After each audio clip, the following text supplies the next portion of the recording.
یو ځل بیا له ابدالي څخه ستاسو په درنو چوپړ کې حاضر یم. قدرمنونکو څنګه چې تاسو ګورئ زما تر شا دغه د بوست کلا ده. لکه څنګه چې د بوست کلا په اړه معلومات دي تقریبا 10,000 کاله مخکې یعنې نالیکلي اثارو کې او 3,400 کاله مخکې په لیکلو اثارو کې دا ځای قدمت لري.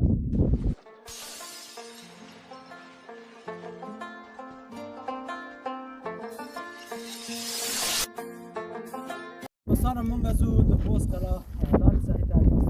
د بوست کلا تپه ده او دا لاندې ساحه ده. عبدالرحمن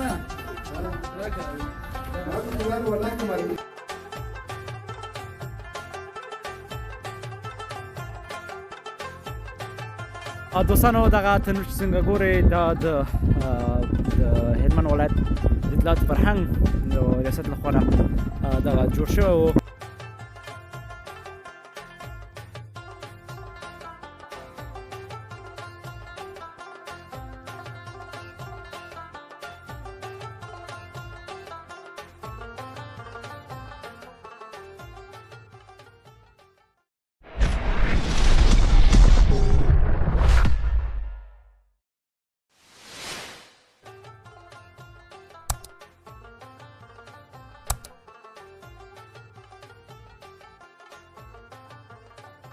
دوستانو دغه تنور چې څنګه ګورئ دا د هلمند ولایت د اطلاعات فرهنګ د ریاست لخوا دغه جوړ شوی و. دا تقریبا د دې د خلکو په وینا تقریبا 15,000 کاله تاریخ لري چې دا یو تاریخي اثر ده چې د هلمند ولایت د لښکرګاه ښار کې د بوست کلا سره موقعیت لري.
څنګه چې تاسو ګورئ زما تر شا دغه د بوست کلا ده.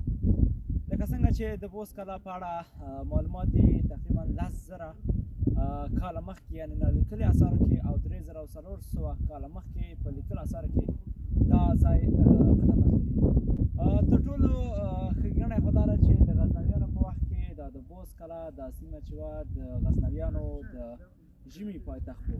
نو څنګه چې په افغانستان کې یو سلسله تاسو ته معلومه چې حملات وشول لکه غوریان ول ورپسې چنګیز خان ول هندیان ول او هغه مشران دلته به یې حملې کولې. خو د وختونو کې لکه د مصر هند عراق و بوست کلا دا چې و د تاریخي ځایونه ول او خلک به دلته خپل هغه ټول هغه خپل ژوند هغه اړتیا وبخښلې ځکه چې د برېښنا لاره هم په دې لار تېر شوې. ښه چې ګورئ تاسو دغه کلا چې ګورئ دا د بوست کلا د هلمند ولایت د لښکرګاه ښار څخه تاسو کیلومترۍ کې موقعیت لري چې اکثریت خلک سیاحین دلته راځي او د دې تاریخي ځای څخه لیدنه کوي چې واقعا دغه تاریخي ځایونه چې دي د افغانستان لپاره یو علمي او اثار دي چې اکثریت سیاحین دلته جذبېږي او دوی راځي د افغانستان څخه لیدنه کوي. خو خوشبختانه په افغانستان کې اوس چې امنیت راغلی ده نو بهرني سیلانیان هم کوشش کوي چې راشي. نو که چېرته تاسو وخت لرئ او که چېرته تاسو امکانات لرئ نو لاړ شئ خپل دغه د افغانستان په هغه سیمو کې خپل هغه ځایونه وګورئ، خلک وګورئ او خپل هغه تاریخي اثار وګورئ او ترې خوند واخلئ.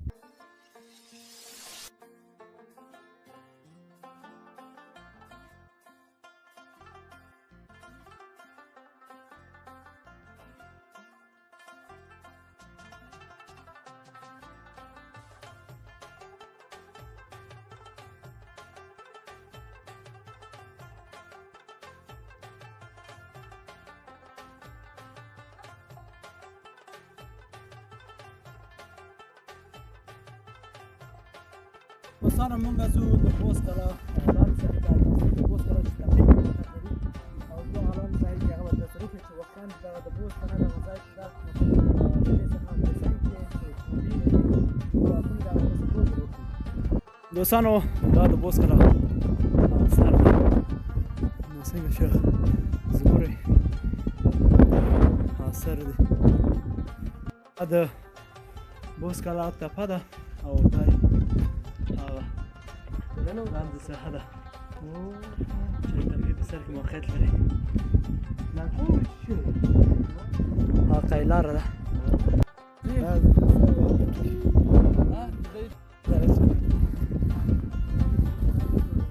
عبدالرحمن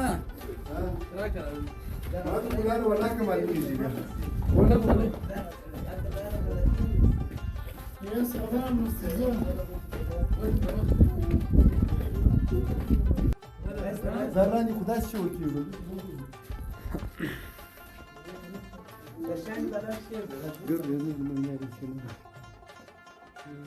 نسته دلته شی نه شمشي خوست نسته خو سنلې دې کار یې کړی.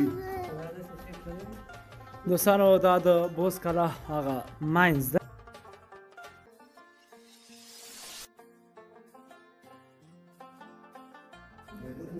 دا د بوست کلا هغه ماینز دی او تاسو څنګه چې ګورئ کوټې کوټې دي.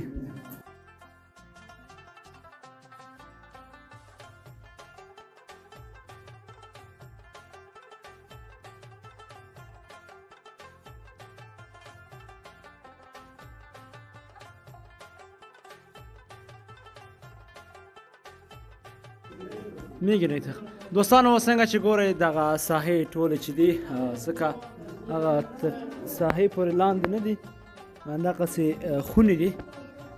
څنګه چې تاسو ګورئ ډېر ښایسته جوړ شوی ده. داسې په یو میکانیزم جوړ شوی ده واقعا چې د تاریخي هغه لري نو هغه لاندې دي دا ټولې داسې دي خونې دي نو ټولې خونې دي.